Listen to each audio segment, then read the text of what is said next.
Sí, ya empezamos. Y quería pues empezar en saber tu historia, saber más de ti, qué te inspiró en llegar en tu posición que estás de abogada, diputada, qué te inspiró en el proceso para llegar donde tú estás.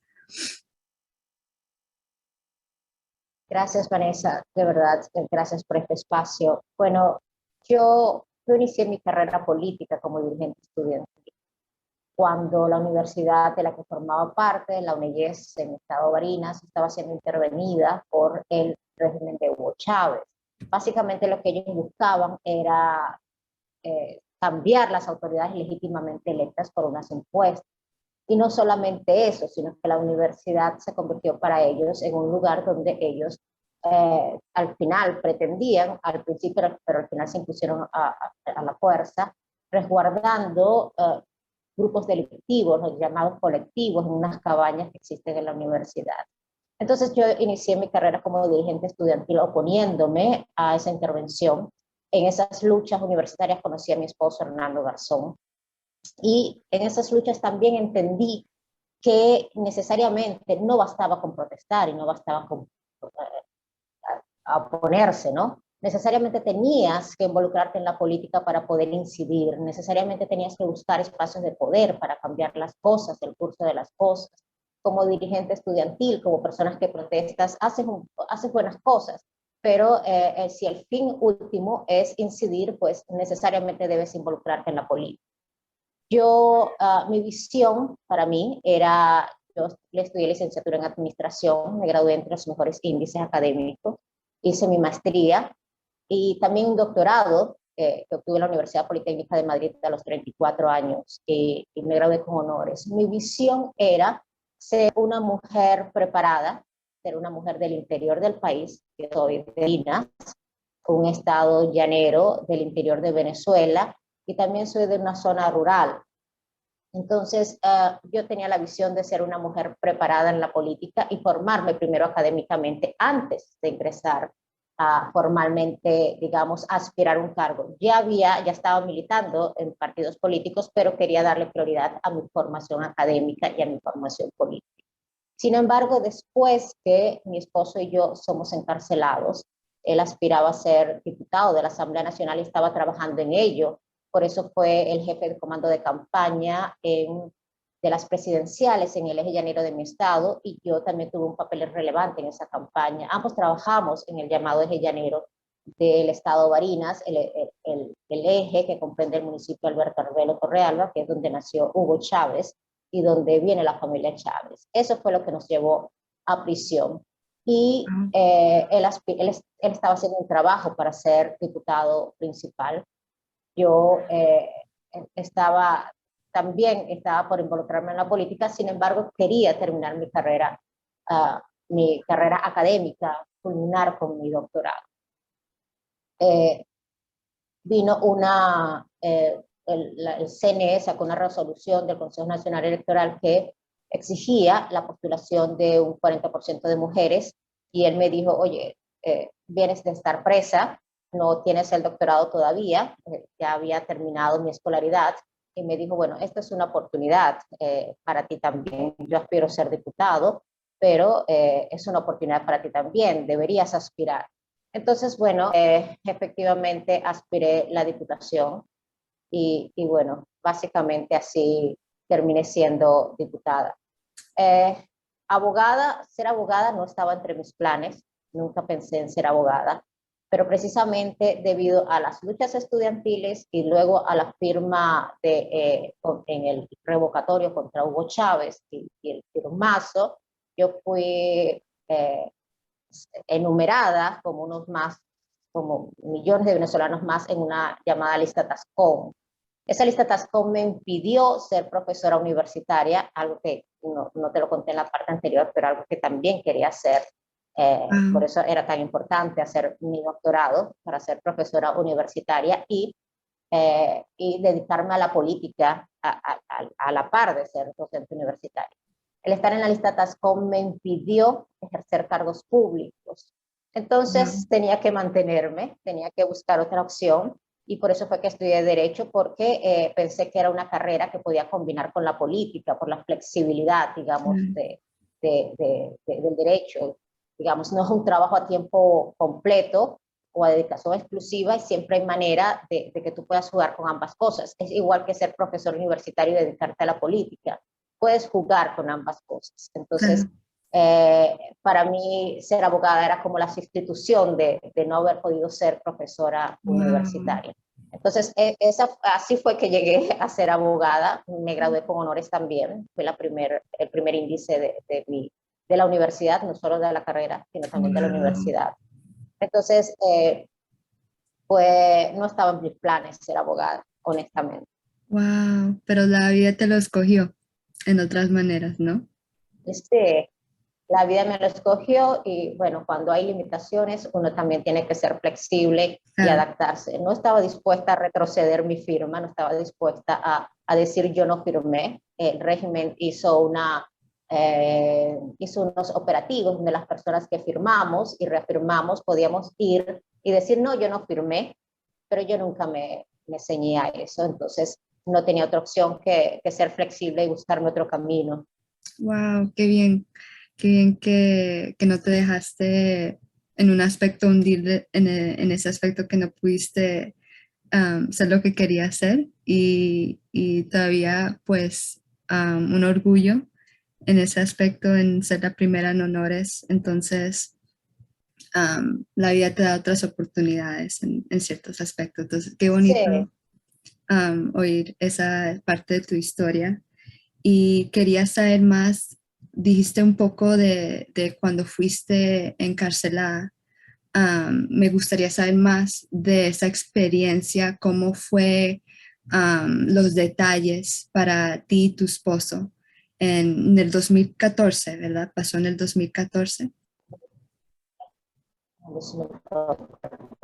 Precisamente nosotros fuimos a este trabajo en el eje llanero, un estado muy simbólico para el chavismo, y eso pues nos llevó a prisión. Para ambos fue una experiencia extremadamente dura, no solo para nosotros, sino también para nuestro hijo. Nosotros estábamos cumpliendo el día anterior 10 años de matrimonio, Wow, y el regalo fue estar en prisión en la madrugada siguiente.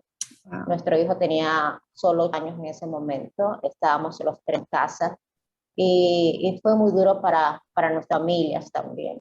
Al principio, yo que puedo decir de nuestra experiencia es que la incertidumbre privó mucho el temor de parte de ambos, porque tu vida, tu seguridad física depende de agentes externos, sabes que tienen la potestad de hacer contigo prácticamente lo que quieran, ¿no? Entonces, al principio fue mucha incertidumbre y mucho temor, y posteriormente uno pues trata como cuando estás en prisión, como de adaptar tu vida en prisión a lo que hacías anteriormente, de estar presa. Mi esposo, por ejemplo, él pues su forma de integrarse fue que en la segunda prisión en la que estuvimos, nosotros estuvimos en dos prisiones, en una primera prisión, eh, ambos con presos comunes, la prisión del Estado, la prisión principal del Estado Barinas, de la policía del Estado Barinas. Él estuvo preso con más de 30 detenidos eh, por delitos comunes, y yo en el anexo femenino. Entonces, posteriormente nos pasaron a una prisión debido a otra prisión, a un municipio rural del estado. O sea, nos cambiaron de municipio a un sitio más lejano debido a las protestas que se estaban dando. Esa era la forma que tuvo pues, el régimen de aplacar las protestas, de llevarnos a una zona lejana. wow, Entonces, en esta segunda prisión, que vivimos 96 días, tratamos como de adaptarnos lo más posible a nuestra vida anterior. Mi esposo, eh, por ejemplo, le enseñaba o estudiaba historia y sociología con algunos presos que estaban viendo clases como un mecanismo de beneficio procesal, porque en Venezuela, según la ley, si estudias, te rebajan la pena. Entonces, algunos presos estaban en eso, y bueno, él él trataba de compartir con estos Wow, presos, de enseñarle algunas cosas, porque también wow, era una forma de salir de la celda, ¿no? claro.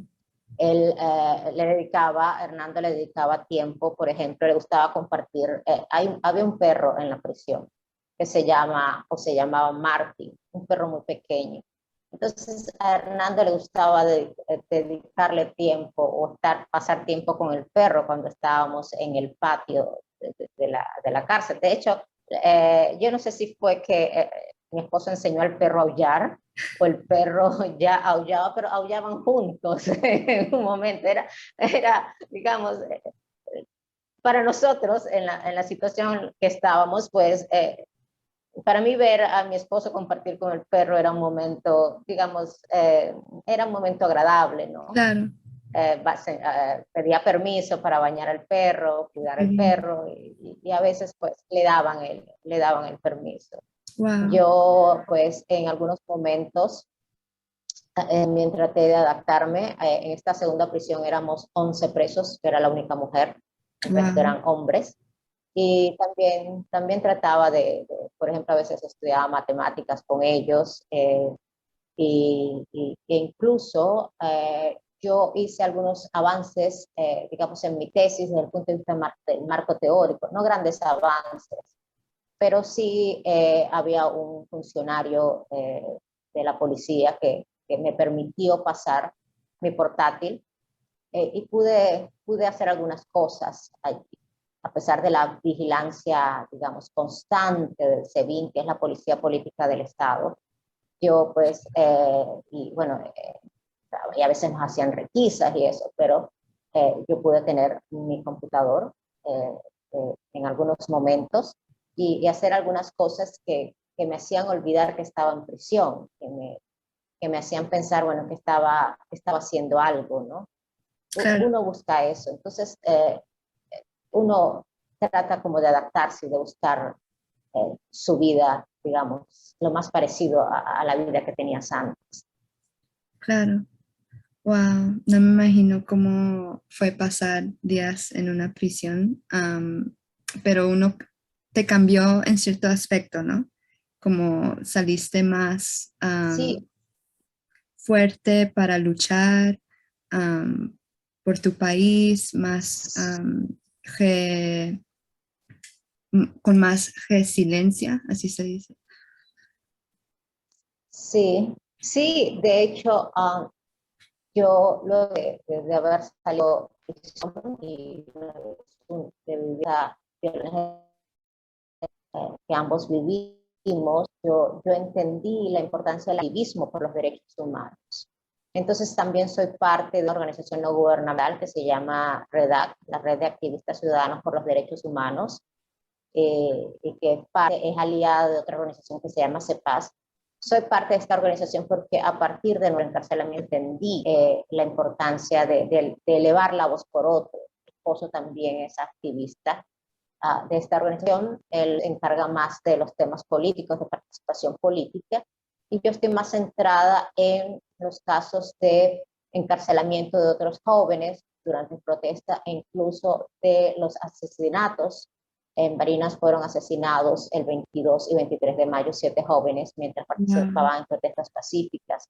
Y luego el 23 de enero de 2019 fueron asesinados 3 jóvenes más cuando Wow. el presidente Juan Guaidó convocó a una protesta pacífica a lo largo y ancho del país. Entonces, me he dedicado a esos casos porque entendí que tienes que levantar la voz por otros. Los derechos humanos es algo que yo daba por sentado, ¿no? Antes de mi experiencia, pero después entiendes que no es así. Y desafortunadamente a veces hay que vivir cosas para entenderlas. Sí, eso es verdad. Y también los derechos humanos no se deben de negociar, ¿no? Deben ser un derecho para todo el mundo, ¿no? Así es, Y tristemente hay ciertos países así es. Distintamente de... que los dan por vencido, ¿no? Entonces, esa es la tristeza de ciertos países, pero quería saber más de cómo nació la iniciativa de Mujeres por la Democracia en Venezuela y qué importancia importancia tiene el movimiento en el país y para las mujeres también. Las mujeres. La iniciativa de Mujeres por la Democracia, bueno, en Venezuela te cuento, en Venezuela hay varias iniciativas que buscan empoderar a la mujer en este momento. Yo formo parte de la red de apoyo de mujeres del Atlantic Council, una organización que tiene sede en Washington, y también de la iniciativa Mujeres por la Democracia. Esta iniciativa de Mujeres por la Democracia realmente surge por la iniciativa de Natalia Blanger, que es la directora o líder de Cauce, de la organización Cauce. Ella pues nos convocó a varias tanto diputadas de la Asamblea Nacional 2015, embajadoras, activistas de organizaciones gubernamentales, activistas de la sociedad civil, para formarnos en temas como relacionados con la importancia de la participación política de la mujer y en los espacios de toma de decisiones. Luego que terminamos la etapa de formación, ella nos dijo, oye, no, esto no debe terminar en una formación, ¿no? Esto se supone que se están formando, pero es para la acción, ¿no? El conocimiento es importante, pero si no lo aplicas, pues tampoco es que tiene mucho sentido. Claro. Entonces, surgió a raíz de la formación que recibimos de Cauce, como organización no gubernamental, y ha sido muy importante para nosotras, para las mujeres que formamos parte de ella, y la idea es incluir a muchas más mujeres, porque las mujeres entendemos que precisamente para lograr romper barreras que nos impiden ocupar espacio de poder, para lograr accesar efectivamente a esos espacios de poder, debemos unirnos y aliarnos entre nosotras. No hay manera de que otros luchen por nosotros. O sea, los varones van a luchar por sus ideas, no por las nuestras. Entonces, si nosotros queremos lograr espacios, pues tenemos que abrirnos paso. Y para abrirnos pasos tenemos que aliarnos, ser una voz poderosa dentro de Venezuela y fuera de ella. Porque es una iniciativa que incluye mujeres que están fuera del país también. Wow, qué bonito. ¿Y, y por qué luchar por la democracia desde el punto de vista femenino? ¿Qué pueden lograr ustedes como líderes venezolanas que refuerza su iniciativa?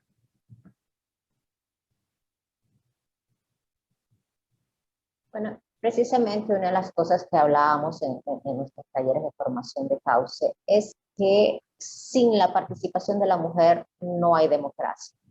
La mujer representa el 51% de la población en nuestro país. Somos mayoría en Venezuela. Wow. Y no tiene sentido que las mujeres no formen parte de los espacios de poder, ¿no? Claro. Nosotras tenemos necesidades muy distintas y visiones muy distintas a los hombres y por eso nosotros debemos estar representadas en otras mujeres. Pero además de eso, investigaciones previas y experiencias previas demuestran que la participación de la mujer es clave para lograr una transición pacífica y que los acuerdos logrados sean perdurables en el tiempo. Venezuela está aparentemente, y yo digo aparentemente porque ha tenido retrocesos, pero estamos como en una ruta de buscar una transición pacífica en Venezuela. Para que eso se logre es fundamental, es clave la participación de la mujer. Si las mujeres no participamos, no va a haber esa transición pacífica. Entonces, no solamente es un tema de que somos el 51% de la población en Venezuela, que eso ya es importante, es que además somos claves para lograr esa democracia y la reinstitucionalización del país. Es decir, es un fin superior lo que nos llama a estar unidas y a luchar juntas, porque se trata del bienestar del país y se trata del bienestar de los venezolanos y también de América Latina, porque cuando a un país le va bien, a los países hermanos le va bien. Entonces, las mujeres podemos aportar nuestro sentido de inclusión. Las mujeres somos incluyentes, a pesar de vivir situaciones adversas y de enfrentarnos a determinados adversarios políticos, o en mi caso, por ejemplo, que estuve en prisión. Las mujeres estamos como dispuestas a ser incluyentes, pero a ceder en nuestras posiciones con tal de lograr acuerdos inclusivos, acuerdos que beneficien al otro. Yo no me imagino, por ejemplo, estar en una posición intransigente donde, por ejemplo, el hijo de una adversaria política está en una situación, digamos, de crisis, entonces mi posición intransigente conlleve a que el hijo de ese adversario pues esté en una situación peor. No, las mujeres queremos que incluso a los hijos de nuestros adversarios, que a los cercanos de nuestros adversarios les vaya bien. Queremos que a nuestros hijos les vaya bien, pero también queremos que a los hijos de los otros les vaya bien. Entonces, esa inclusión, esa percepción de poner la vida y el bienestar, la salud y el bienestar de otros, incluyendo a nuestros adversarios, es lo que nos hace a las mujeres claves en estos procesos de transiciones y nos permite contribuir a que los acuerdos logrados en medio de la transición sean durables y la democracia pacífica, estable, duradera y próspera. Wow, qué bonito. Sí, tienes verdad. Las mujeres somos muy fundamentales en todos esos aspectos, en la democracia, en todo lo que dijiste. Muy bonito. Y quería saber, ¿qué es un estigma sobre Venezuela y su población que, que se habla mucho, que quieres ah, cambiar la perspectiva de la gente? Hay un concepto errado de que a los venezolanos nos gustan las cosas fáciles, gratis y rápidas, porque fuimos una nación petrolera que vivió, digamos, un boom petrolero y hemos dependido constantemente del petróleo. Entonces hay una concepción que he percibido en algunos países que a los venezolanos no nos gustan esforzarnos, especialmente la clase más pobre.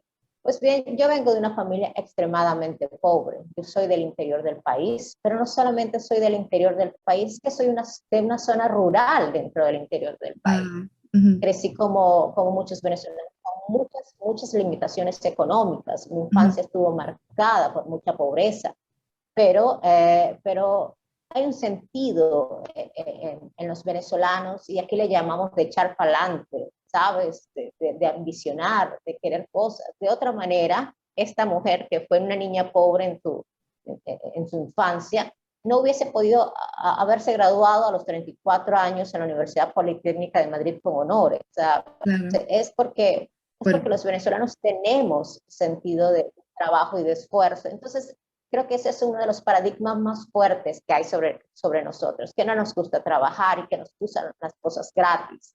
Entonces, si hay algo que yo pudiera cambiar, es precisamente eso, ese paradigma errado sobre nosotros, porque realmente somos muy trabajadores y somos muy comprometidos. wow, exacto, exacto. ¿Y cómo es el día a día de un ciudadano en Venezuela? ¿Cuáles son los tipos de desafíos que enfrentan en sus vidas viviendo bajo el régimen?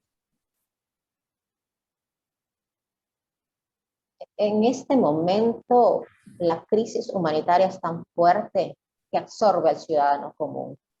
En este momento, el ciudadano común está pendiente de que funcionen al menos, digamos, a media máquina, como lo decimos aquí, ¿no? Los servicios públicos, obtener gas en tu casa para poder cocinar. Una de mis preocupaciones, por ejemplo, en esta entrevista es que efectivamente el Internet funcionara y en cualquier momento podría dejar de funcionar. Wow, Eh, Poder echar gasolina a tu vehículo. Y en situaciones más extremas, el día a día del venezolano se traduce en pensar y en tratar de ver cómo come y cómo comen sus hijos, porque la crisis te ha arropado de una manera que dejas de pensar en cosas grandes. Yo estudié en una época donde tú podías pensar en cosas grandes. Yo crecí con mis limitaciones económicas, con mis fuertes limitaciones económicas, pero era una Venezuela donde tú decías, bueno, crecí en la pobreza, pero si me esfuerzo voy a terminar siendo clase media. En este momento, mucha gente está dejando de pensar, por ejemplo, en hacer una maestría o un doctorado o de tener un negocio próspero, porque su mente está enfocada en que tenga agua en su casa, en que sirva, en tener gas para poder cocinar. o en el día siguiente cómo consigo algo de dinero para darle de comer a mis hijos, que vendo, que tengo en mi casa, que pueda rematar para poder comprar comida. Y entonces eso también lleva a serios desafíos. Eh, el primer desafío es precisamente que la crisis te consume y dejas de pensar en cosas grandes por dedicarte a cosas pequeñas. Y el otro desafío es que viviendo bajo un régimen dictatorial, puedas terminar encarcelado, como mi caso, el caso de mi esposo, o desafortunadamente un caso más extremo, como estos jóvenes que fueron asesinados el 22 y 23 de mayo de 2017 o el 23 de enero de 2019 cuando protestaban pacíficamente por cambios en el país. Entonces, los desafíos son desde el día al día a situaciones pues más extremas como la prisión y hasta la muerte. Wow, otro mundo. Qué triste ver eso, pero ojalá Sí, tengo, pues, porque Venezuela era casi que iba a ser un Dubái, ¿no? En hace años, no antes del régimen, antes que Chávez, ¿no? Era el sitio que todo el mundo soñaba ir, Venezuela, era el país, ¿no? Am, correcto. entonces ver cómo se ha destruido en esos ciertos aspectos, pues me da dolor.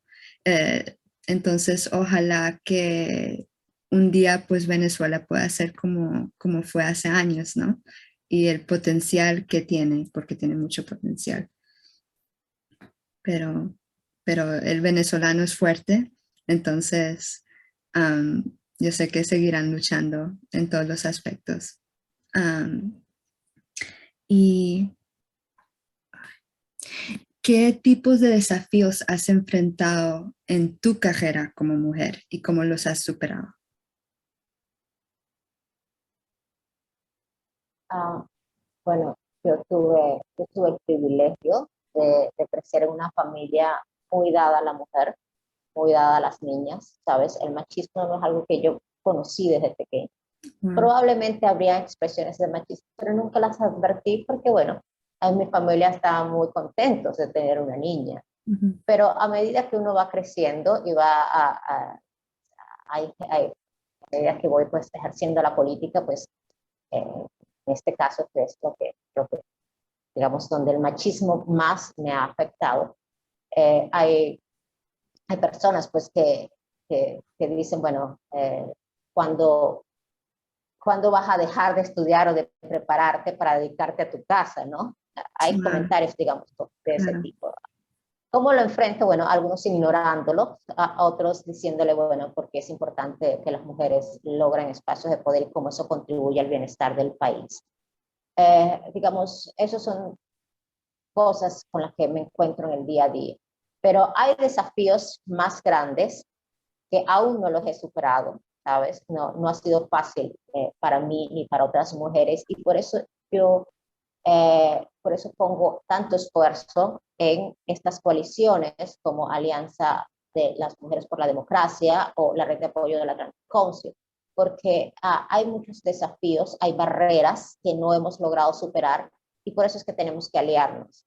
Desde mi punto personal hay cosas que no he podido sortear y estoy muy consciente de la importancia de estas coaliciones, no solo para mí, sino para otras mujeres. Y que nosotras necesariamente debemos lograr avanzar de manera en masa, en grupo, para poder lograr cosas. De lo contrario, de manera individual, hay retos que muy difícil podré superar porque a medida que voy ascendiendo, también me voy encontrando con barreras y algunas muchas más fuertes. Entonces, es importante, es fundamental que las mujeres sigamos trabajando unidas y nos aliemos cada vez más y generemos más espacios de confianza entre nosotras para poder romper esas barreras que, como te digo, aún no he podido romper. Wow. Y cuando piensas en el patrimonio venezolano, su cultura, valores, su gente, ¿cómo describirías lo más bello de ser venezolano?